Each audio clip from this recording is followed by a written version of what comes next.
We're rolling, so We're rolling? Okay. whenever you guys want to get going. All right. The sound level's good? Sounds good. All right. So We're here to make people mad. hey, let's do it. I've been doing this since How you I came doing, on man? see, man. Good. Glad to be here. Finally get to have a conversation that you and I have always wanted to have on camera. We've had plenty of conversations. Yeah, we talk a lot. Yeah. Let's just jump right into it, man. Like guns. Yeah. Right? It's volatile. Yeah. It's political. It's divisive. You name it. Yeah. Personally, I don't understand why guns are political. I don't think it should be. Well, they are political in that our Bill of Rights guarantees us the right to own them. Exactly. I don't think they should be political from the standpoint of being as divisive as they are based No, on they shouldn't. party lines. They shouldn't be. They shouldn't. And that's to me the thing that kind of really throws things off for me because I came into firearms in the most organic way you could possibly think of. Yeah, a friend turned you on to it. You weren't a gun guy at first, right? No, not Just at all. just a regular young black kid became a lawyer, did everything right. Hey. All of a sudden, somebody says, "We're going to give you a gun." Start playing with guns ever since. And enjoy it. Yeah. You represent to me the more of the typical, like I have to see guns in a duality. I know it's hard to say this sometimes as an advocate, you know, or especially when you're associated with NRA and things of that nature, that as black men, you have to see guns. You see it first and foremost as an American. Yeah. What you learn in civics class about your First, Second Amendment rights, you know, then you have to see guns as an African American. And they have helped us tremendously in our fight for freedom, justice, and equality in this country. So for me, you know, guns are an applicable tool in terms of fishing, hunting, farming, because I grew up in the South. I grew up by people who were raised in the rural South. My grandparents, my father was a former police officer. He's a huge gun advocate. Most of the men in my family are gun owners and actively shoot. So for me, there's the experience of being a Southerner. And as a black guy, you know, just we only 54 years out of apartheid. Yeah. And most people don't ever approach that, but that's very true. We're only 50. My dad is 62. He was born in apartheid, you know. And I'm not talking South Africa, I'm talking about in America. So, and then as an American, there's something to be said for any republic that wishes to make sure the balance of the proletariat versus what potentially could become an oligarchy is there. Yeah. And that's what our Second Amendment provides for. You know, you're able to resist tyranny should you so choose to. You know? No, and the weird thing is that duality of consciousness that you spoke on, being a black man, black gun owner, and then being a gun owner. Absolutely, right? absolutely. They're one and the same, but then they're different. They are different. Right? They are because different. the experiences, that even from my standpoint, like I knew, like when I first started carrying a gun, there was that duality of consciousness. It was because there were so many things that preconceived aspects that I had, right? So I'm like, man, I'm carrying a gun now, right? Yeah. And I'm like, well, shit, what happens when I get pulled over? Yeah. How are they gonna treat me? What's this gonna look like? What are people gonna think? I was terrified. And you have to talk a cop through a stop. You know, that is a difference. Like, you know, people say, what's the difference? The difference is I know when I get pulled over as a black gun owner, I get to keep my hands on the wheel and let this cop know, because this cop could be scared. You know, and more than likely, a cop is scared. And that's not my fault. That's the media's fault. You know what I mean? For always pushing the line that the big angry guy or the black guy, you know, that's not, you know, when you look at crime in this country, most crimes are committed by white people, purely by the numbers. But if you looked at the media, you think black people were raving lunatics, killing everything moving. So burning the country down. Yeah, I understand policemen are afraid. So I understand when I get stopped versus, say, my rap partner would get stopped. He was a white guy. He, you know, hey, I have a gun. Me, there's a gun in this car, officer. I'll be happy to get out of the car. When you tell me to get out of the car, I'll tell you where the gun is. You can remove the gun. But what I don't do is reach for my firearm to show the officer. I don't reach for my wallet to show the concealment. None of that, you know. And that is a part of the duality. But if that bit of uncomfortableness is all I have to endure in order to be a person that makes sure I can protect my life, the life of my family, and possibly resist tyranny one day, then I'll deal with that uncomfort. No, absolutely. I think it was interesting you pointed out, like, the correlation between the perception painted by the media when it comes to the idea of black male owners, gun owners, right? And you know, it's like, and I've explained this to people before, you know. You take a white person who lives in an area that's predominantly white. Let's say they live in rural America, so to speak, where there aren't that many of us out there. And you take this individual whose only interactions with black people is by way of media. Absolutely. Right? Besides hypermasculinity, I can't, and that's more from a romantic side of things, but besides that, I can't think of anything from the media side that is obscenely positive being shined in light of. And that's all media. That's not, exactly. that's what people say, oh, it's Fox News. No, no, no. Yeah, that's CNN. Yeah, that's your local media. That's New York Times. That's Atlanta Journal-Constitution. That's all your media. Yeah, they really project the message differently. National Geographic just came out. They had a black professor to do essentially a reverse editorial on all of the National Geographic has been to this point. And they said, we've been overtly racist. Yeah. We have made black and brown people caricatures. We've sensationalized the noble savage. Yeah. We've even sexually been suggestive with topless. They said National fucking Geographic says this. So if the National Geographic has subtle or overt racism, what do you think your evening news? Because it's exciting. I don't always agree with anyone, right? So there have been things that you've disagreed with me. There's been that I disagree with you. As friends, we've talked, right? But there was something dead on that the woman who's the NRA spokesman said, and everyone just kind of lost it. What's her name? Dana.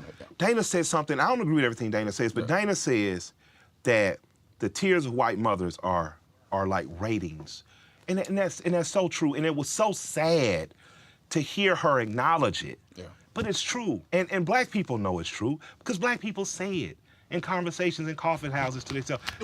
Think about it. So for me, for instance, right, and it's not personal, but so for instance, I don't know her name. A whole girl from BET.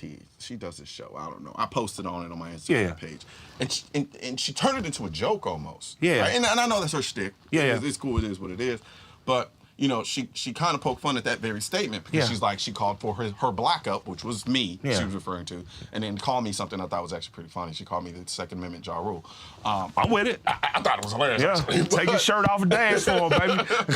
But, you know, what Dana said was very real, right? And trying to undermine it just because it came from Dana's mouth and not from a black woman's mouth. Yeah. It doesn't make it any less. Because the truth is the truth, no matter if you like it, if you like the truth or not. It's just the truth. Yeah. You know what I mean? The truth is, black life in this country is undervalued. Yeah. No matter which side you talk about. If you talk about, I'm a Democrat and I'm but the Democrats were the pushers of the crime bill. And this is what I warn my African American friends who have strong feelings that are anti-gun. You calling for this, or you potentially are siding with people who really don't care about what you're saying. And what do you mean by that? I remember when every black preacher, every black politician, and every black mom and dad was calling for tougher drug laws. Yeah. But the tougher drug laws only came to their sons because 5 grams of crack, which is what poor people sold, was equivalent to 500 grams of cocaine, which is what mid-level drug dealers could afford.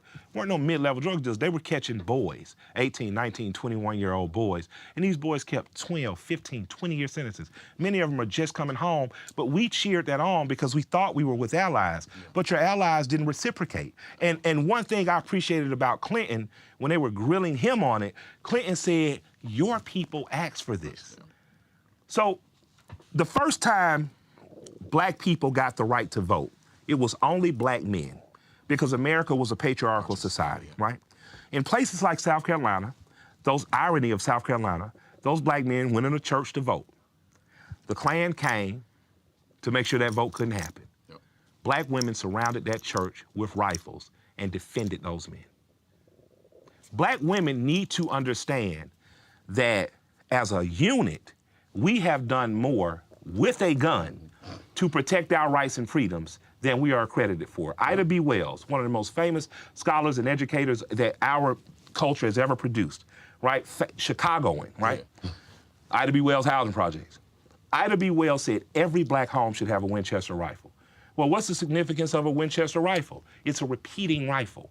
It is essentially the AR-15 of its day. Yeah. She didn't say some black homes. She didn't say just black homes with black fathers. She didn't say single. She said all black homes should have a Winchester rifle. Yeah. So it always amazes me when we side politically with things that are not advantageous for us. If you're only 54 years out of apartheid, no other group of people would voluntarily disarm. No. When I have these conversations a lot of times with my own people. Y'all say you had a conversation with the sister. I mean, a lot of times it is the sisters. And there's the whole aspect of the unequal application of the laws as they stand towards black people. Yeah. And so then I have to look at them and I say, okay, well, if you understand that, then why would you be for them applying more gun control laws. Makes no sense. Where do you think they're going to enforce those? They're not going to do it in the suburbs. Get this. Let's do it so it's only in urban areas. Well, you live in urban areas. Let's do it so that people with, what do they say? Let's do it so you don't want people who are mentally unstable, right? All right, so we know the white men shooting up shit been mentally unstable, right?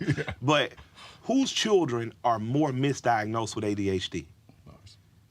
Black boys are more misdiagnosed with ADHD than any other group of people, right? More black. They tried to do that to my oldest boy. We're like, we're not putting him on Ritalin.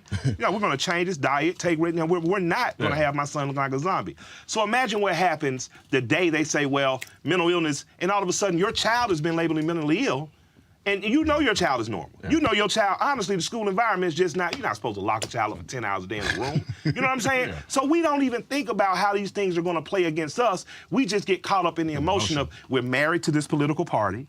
We're married to this political ideology. These are our allies and we're doing what they say do. But the minute it's an issue for just you standing there by yourself. Because I don't like the meme culture, but some memes make a lot of sense. Absolutely. Like in Britain, the average cop walking the beat don't have a gun, right? When cops keep accidentally shooting the shit out of black men, I never see your allies saying, let's de-arm cops, let's de-arm. That doesn't happen. So it's foolish for you. Our republic isn't neat and it isn't clean, and the Bill of Rights and the Constitution aren't always in a tidy box. But I promise you, as I travel the world, it's the best thing going today. It's not always, it can be messy. But I think we're a victim of our own success in that regard. I agree. Right? I agree. When you have something for so long, especially when we talk about the generations that have come into, even me, right? Some things with respect to my freedom, I didn't always feel this way. There were things that I learned about and come upon them as time went on. But we get to a point where we're like, oh, why do we need this? We don't need this anymore. We're so progressive. We progress past this point. I'm like, you're gonna progress us right off a cliff. You keep going in this direction. You're gonna progress us into slavery. Pretty much. And people say, oh, slavery can't exist. Slavery does exist now. Slavery exists according to the 13th Amendment. They never abolished it. The same people who are telling you we need to abolish the Second Amendment, they ain't there for the documentary 13. They're not there at your march to end that. You know, that begins to be my question. Like, what is an ally? Because an ally is not necessarily a friend. Right? It's not necessarily, it's not fam. We have a mutual interest in something that progresses us both. Why are your allies not fighting your other fights with the same vigor you're fighting these? Like I told my kids on the school walkout, I love you. If you walk out that school, walk out my house. I'm laughing, but it's so serious. That's simple. We are a gun-owning family. We are a family where my sister farms. We're a family where we'll fish, we'll hunt, but we are not a family that jumps on every single thing an ally of ours does, because some stuff we just don't agree with. I just don't agree with black people disarming. We own less than 1% of the guns in this country. Right? So it ain't like a lot of you armed already. And a lot less of you all are training. More black people should be owning guns. More Americans should be training, period, white or black. Because when you say things like, oh, well, tyranny could never happen, or they have drones that will drop against us and the thing, so why ain't we took Afghanistan yet? So why? But the crazy thing is, because I do hear that too. And I'm like, all right, cool. So then give me those weapons. So since you think I can't use these guns to stop tyranny, let me have those weapons.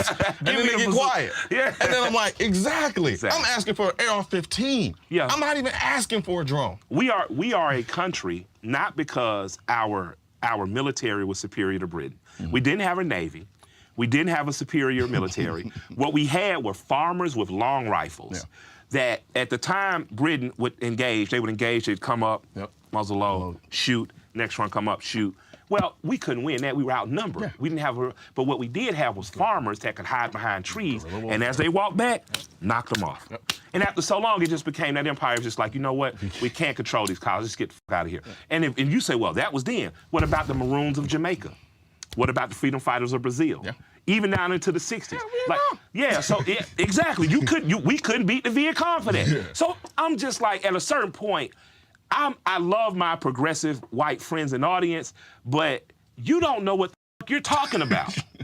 Because you've never even owned a shotgun. You don't know anything about it. And I'm not saying, oh, I think war's coming tomorrow.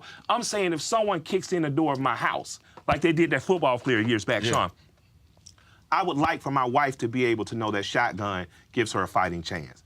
My wife's in Atlanta alone right now. Yeah. There's an AR-15 next to her bed, there's a shotgun by her bed, and there's a Glock 27 by her bed. So one of them you gonna get if you get through that door. Yeah. So you know what I mean? I don't wanna live in a world where that's not a possibility. My Australian fans hit me sometimes like, Mike, you guys are crazy, mate. You should get rid of, but I landed in Australia in January and the first newspaper I picked up was I how remember you sent that to me. Yeah. the Gold Coast. Yeah. More elderly women who are retired, houses are being broken into, they're buying more guns than anyone. Yeah. You know, and criminals are not going to turn their guns in. No, and I try to explain, like when it comes to my self-defense or defense of my family and the people that I love, Yeah. if that time comes, this is not about a competition of fairness. Nah. I don't want it to be fair. Nah. I want to have the most effective tool possible to deal with whatever it is that's threatening me. Absolutely. And I don't understand why people always want to, they want to legislate everything down to a fair competition. Somebody decides that they want to take my life, they've lost the ability to have a fair competition. there's no fair. It's done. There's no fair. And I don't, and that's the thing that kind of, it boggles my mind a little bit when we have these conversations. Well, conversations that you and I are having, because right now to me that's not the conversation we're having. No. We're not. It's largely being dominated by, like, for instance, your progressive white friends, right? Who don't even own guns. Yeah. So now I'm sitting here, I know more about guns in this pinky and you're never they're doing their whole mind, part of the but yet they're on national stage talking to me and telling me why I should get rid of my gun. Yeah, I'm like, you don't know what you're talking about. It's at a point now I have to laugh from crying. And I love our sisters. Like, I love my aunts, I love my cousins. You know what I mean? My family is a bigger pro-gun family. Yeah. But, you know, our family members it's not. But my thing is, like, what do the men in your family say? You know, most black men I know think like you and I. And that's just the very, most Southern men, black or white, think like you and I. You know, my question becomes, like, let's open up the conversation for real. Like, let's take the town halls to barbershops and see how the conversation changes. You know what I mean? Because I'm just not willing to accept you telling me on Monday my president is Hitler and then telling me Tuesday to de-arm. That didn't go well. That didn't go well for Jewish people when Hitler was in reign in Germany. Yeah. Why would I repeat the same mistake? See, I've never called my president Hitler. But when you say that, I need you to understand the gravity of what you're saying to me, because I'm only 54 years into freedom. And that's what most people never get when they try to have this conversation with an African American. You're talking from a place of privilege. And I'm just like, oh, you're white privilege. No, you're talking from a place of privilege. You ain't been a fucking slave. You ain't lived in apartheid. You don't live in a current system where if a black boy is shot in the middle of the street by an agent of the government, he is assumed guilty.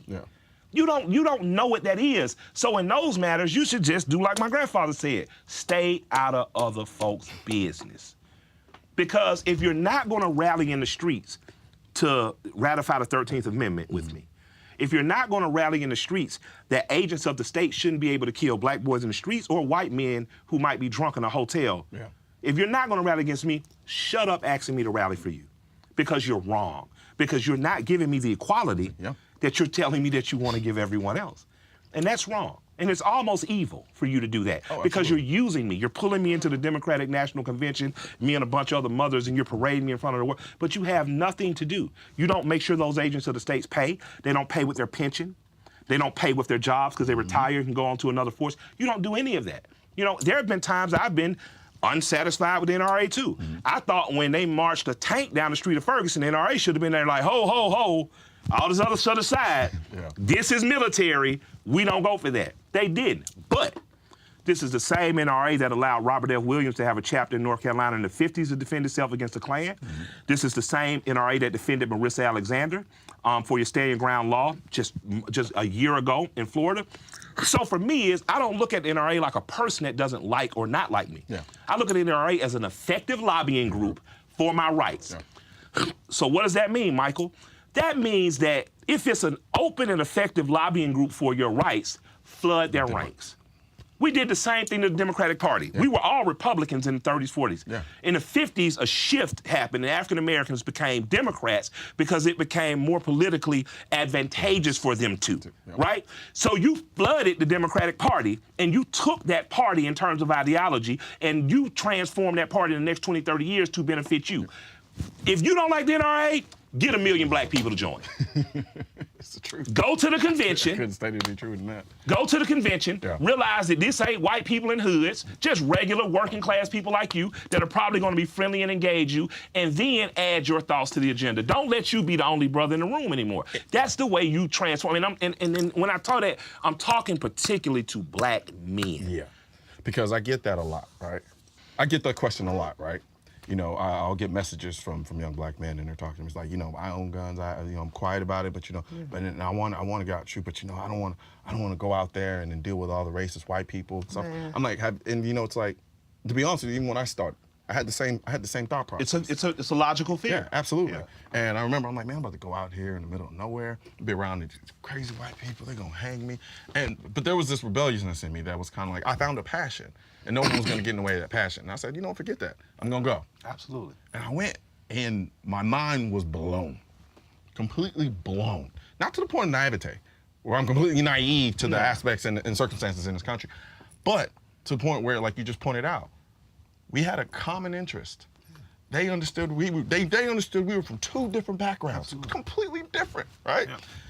But we had a common interest, and that's all that mattered at that time. That's all that mattered. And in my mind, I'm like, I would take a gun from a KKK member before I give up my gun to the non-KK member asking me to do so. Yeah.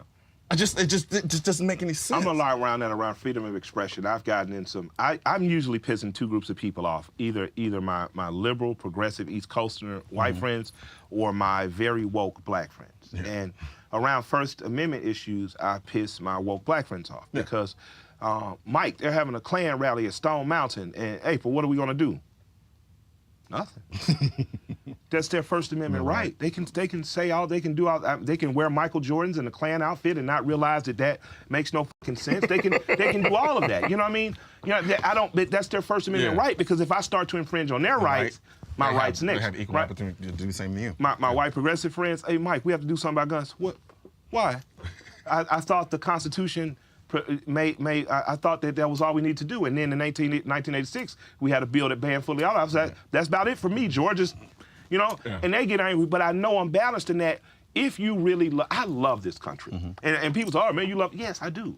Because I've been around the world and I've seen the conditions of us around the world. And I'm here to tell you, it ain't the best. Yeah. It ain't perfect, but it's the best thing going today. In terms of building economic opportunity, in terms of having a strong community, in terms of being able to educate oneself, and in terms of being able to arm oneself. You will find no better country for people of an African descent right now. And that's the truth. So my thing is, what can I do to make this not only as fair as it can be for me, but for the whole? Because if you got to work for the whole, you know, you have to make sure that all rights are respected. That way my rights are respected. At least that's my philosophy. Yeah. You know, so I try to make sure that when people talk about, you know, the freedom of speech, that we also know that there's some rights that come after that. There's one right after the freedom of speech is the freedom to hold a gun. That's not by accident. And the interesting thing is how people utilize. Wipe on the right side. There you go. Thank you. The interesting thing for me is how people utilize the First Amendment so adamantly to talk about doing away with the Second Amendment. You just don't see that nonsense, and that makes sense in your mind. Like, what type of mental gymnastics do you have to do in order to justify in your mind, I'm going to use my First Amendment right to talk about and advocate getting rid of this person's Second Amendment right? And to want to shut you up. Exactly. For doing the same. And like, how did we get to this point? Yeah, like you're an attorney, and people, you know, because you wear a hat and you dress cool, they act like they talking to a brother standing in front of the sitco. Yeah. Like you're speaking to an attorney. This person, he obviously knows the law a lot better than you. He obviously has studied the Constitution a lot longer than you. And this is me just talking to other black folks. Yeah. Like, have some faith in the brother. You know what I mean? Like, he knows what he's talking about, and he entered guns as a novice. You didn't come from a gun family. You didn't come from you very much are the typical brother. You know what I mean? And the weird thing about it is it's kind of like when I started doing what I did with the gun stuff, I started on YouTube, right? Yeah. You know, and I'll get. Can you check your mic? Damn, this stupid ass mic. All right, you were saying you watching me online, dealing with people. Yeah, you are a person I do not envy. Like you and I have both called each other on the back and said, "Man, you all right? I know it was a tough day for you, man." Yeah, man. It's like the weird thing is, it's like you said, it's. I guess in a weird way, and I never really thought about it until now. You and I are kind of in very much the same space. Oh yeah. You know, like I'll catch it from the super woke. Yeah. You know what I mean? To the super progressives. Yeah. All my friends that follow me, Yeah. and you know, and then even sometimes from my own people, right? Yeah. It's hurtful a lot of it days. is. And you know, I think it's weird. It's kind of like within this country, we've kind of relegated ourselves to our own little corners. Yeah. And it's like, you don't agree with me on this, I can't fuck with you. Oh, nothing. Nothing and that's else. Like, that doesn't make sense. Like, that's not how it works. That's not how life works, right? Yeah. Like, it's like, do you agree with everything with your wife or your spouse? Like, nah, you don't. But yeah, I've been agreeing with polygamy for a long time. My wife just doesn't. So it ain't an option. You ain't gonna give me a couple of her. I'm just but you know, yeah, like I mean, with everything that's happened, like with the Parkland shooting. Yeah. Very tragic. Very, and which odd to me. I know why it's being done. You know, it's systematic. Yeah. But this idea that because I'm a gun owner or I'm hardcore about the Second Amendment or you know from that perspective, it's like that doesn't mean that I lack the empathy or the ability to sympathize. Not at all. Yeah, that's not at all. If anything, it's quite the opposite. Yeah. It's like we disagree about how we both want to save these kids' lives. Yeah. Period. But somehow, because my method doesn't agree with your method. Yeah. I'm a monster. Yeah. Or something wrong. And that's with unfair. It, you know what I mean? That's unfair. You know, I get the pain. Like I've been a gun owner since it was illegal to be a gun owner, right?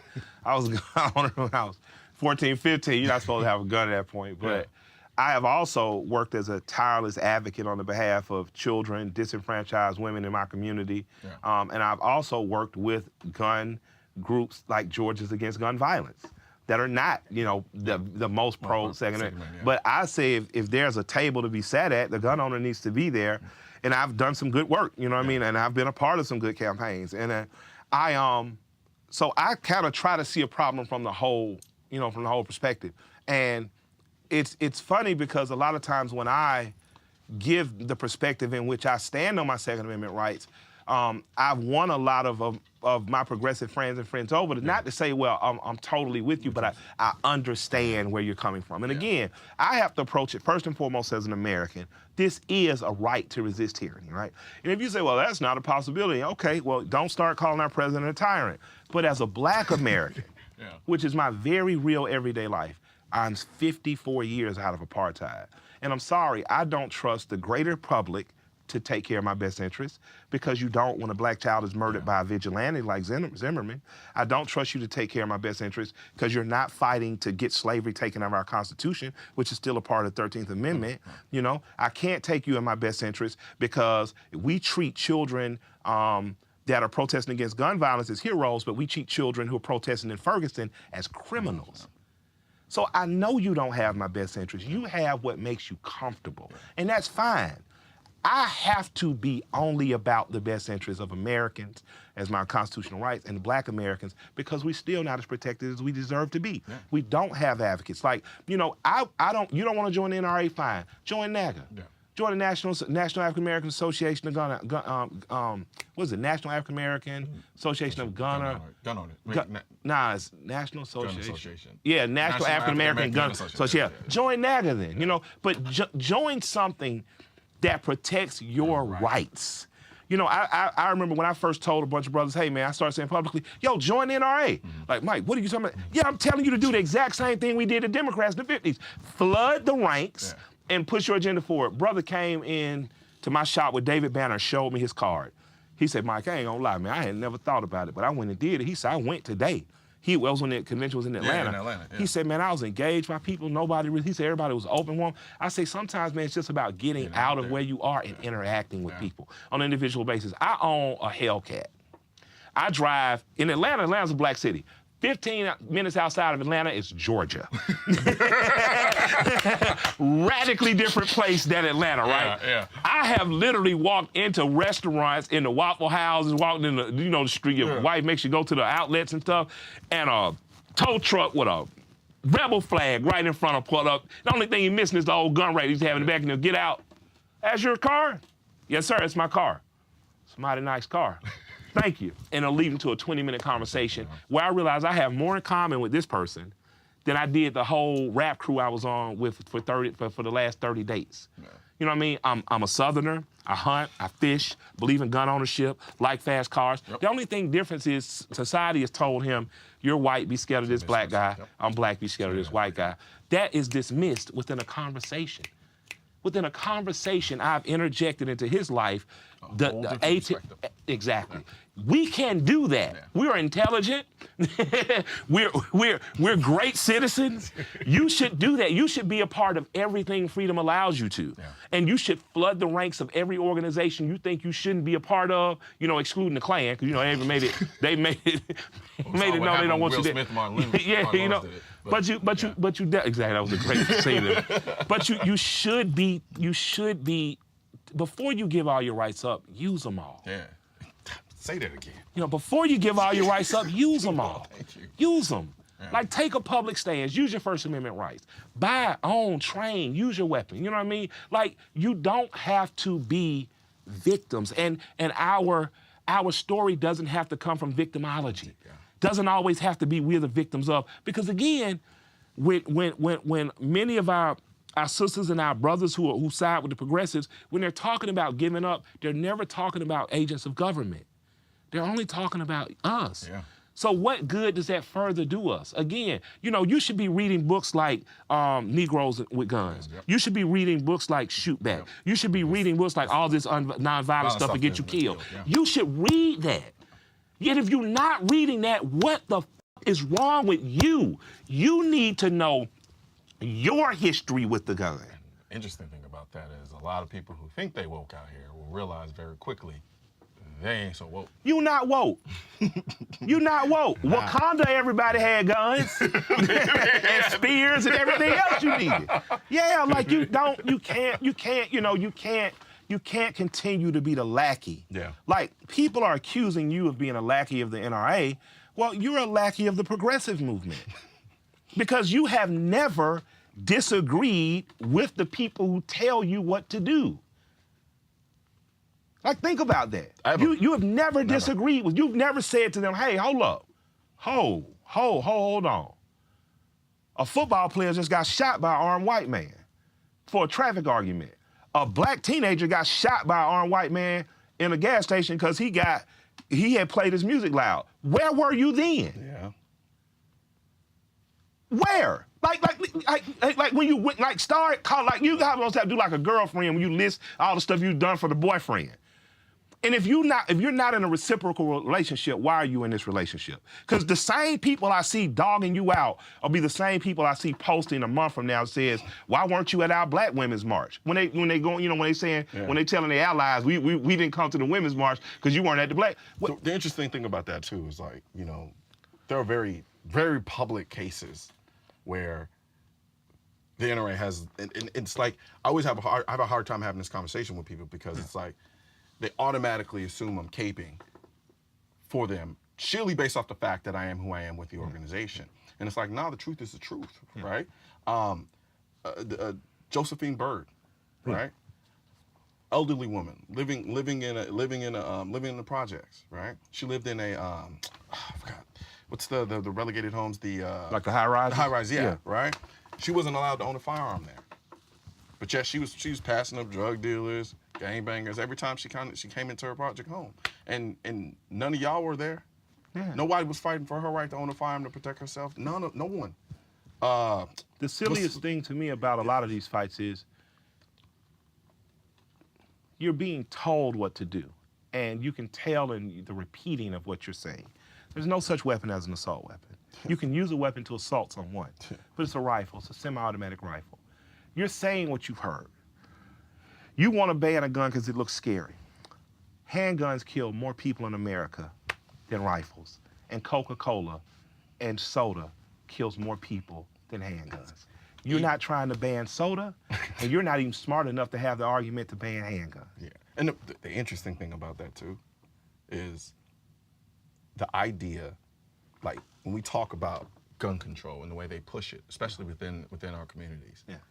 And I tell people all the time, like, you're not understanding this. Like, the issues in the inner city where you have these highly concentrated levels of violence, those are socioeconomic problems. Yeah, you can fix that without moving guns. Yeah, you can provide jobs. You can end redlining.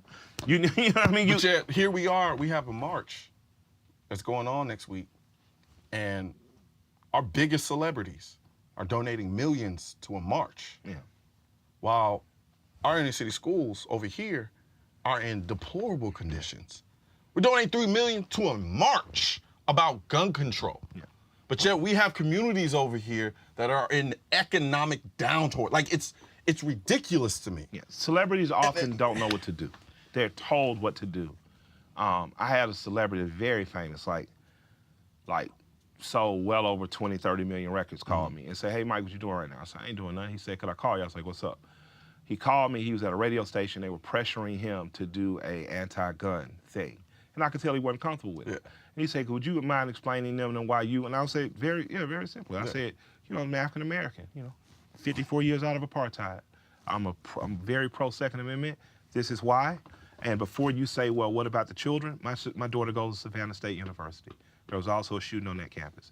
Talked to my wife and daughter after that. The decision was, we're going to go to Savannah. She's going to get a gun and train more.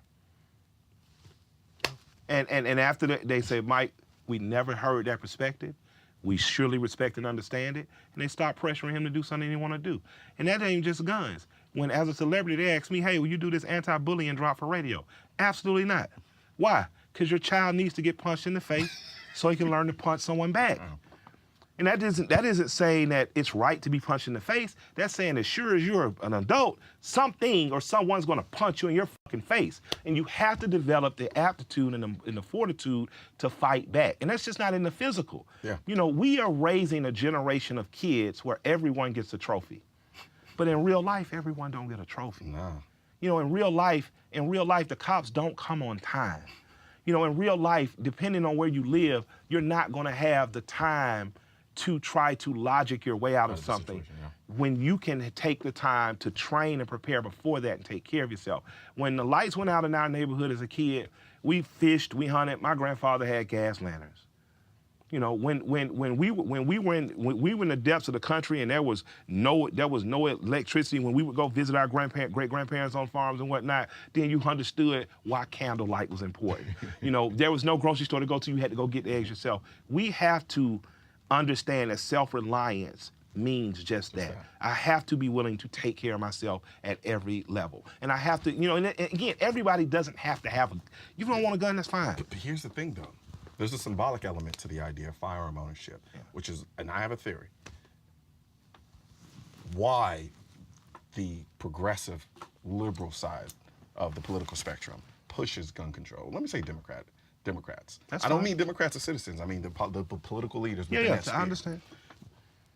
There's something about a firearm that symbolically forces you to confront the idea of the power of self-reliance. Absolutely. Right? Absolutely. And when that happens, it starts to spill over into every other facet of your life. Because you pick up a gun, because it happened to me. I remember the first day I walked out of my house with a gun strapped on my hip. Right? 3 minutes. Okay. I gotcha. Walked out of the house with my gun strapped on my hip. And I was terrified, but then I realized something. Holy shit, if something happens now, I am not at the mercy of whoever attacks me. And then from there, it spilled over to every other aspect of my life. Absolutely. What can I do in my life now to improve my self-reliance, my ability to better myself in that regard? Absolutely. The problem is when you have that mentality spring forth in the community that you need to depend on you to win elections, you don't want that shit. Absolutely. I agree with that. I think that the worst thing African Americans have done in the last 60 years is marry ourselves to a political party and a political ideology. We should be honestly a political bloc in this country where we do what is in the best interest of our community. I think America is better with a stronger black community. Absolutely. When our community is economically better, when we're better by way of education and jobs and commerce, we are a stronger community, this country is better. When we are weaker, this country is more fractured and weaker. You should have no shame in depending on yourself first and foremost, taking you as an individual, building a stronger community, and making sure that community is represented in politics by whatever political contestant in front of you that serves as your community. You should feel no shame. You should feel no guilt about that. You don't owe anyone anything. You give 94% of your vote to one political party. That political party, at the time that it had a president that looked like you, elected no black woman to the Supreme Court. did not have a viable jobs program for any urban inner city or black people, and did not create any type of mortgage program to make sure that you could keep the houses you had or get new homes. But I can tell you what they've been selling them for the last 20 decades. Absolutely. Gun control. Gun control. It's the perfect scapegoat to not actually fix or address the complicated issues that are happening. Absolutely. And no one wants to talk about the money. Yeah, you want to fix Chicago? Jobs. Yeah. You want to fix it. The people don't kill each other when there's money. Like if you have something to lose, you don't engage in that behavior. Yeah, absolutely. So you create an environment that fosters a level of worth above and beyond something that you have to kill someone over. Then you don't have to deal with that issue. You want to stop fatherless homes, ratify your drug laws, give people jobs, teach young boys about sexuality quicker so they understand that their body ain't to be just given away. You reduce teen pregnancy, you have more people getting married, more people buying homes in those places, young men with jobs now and women who can actually raise a family. You begin to change the fabric. Sorry, taking all the guns out of Chicago is not going to fix poverty. It's not. It won't fix poverty. Yeah. Banning the AR-15 is not going to fix Chicago because most people are dying by handguns. Yeah. We can't even get to the point that poverty is the issue because we keep stopping at gun control. And they don't want poverty to be the issue because that particular party is the party that tends to give you something by way, and I'll say even if they give you, it ain't giving much to men. Much. Yeah, don't give much to the men in your community. If you look at it, the focus is always women and children. There's nothing wrong with taking care of women and children, but as a man, you work at FedEx. You pay taxes and state and federal taxes. Your taxes then go to help government programs like WIC, and then you're forced to pay child support on the back end for an institution you're already paying to.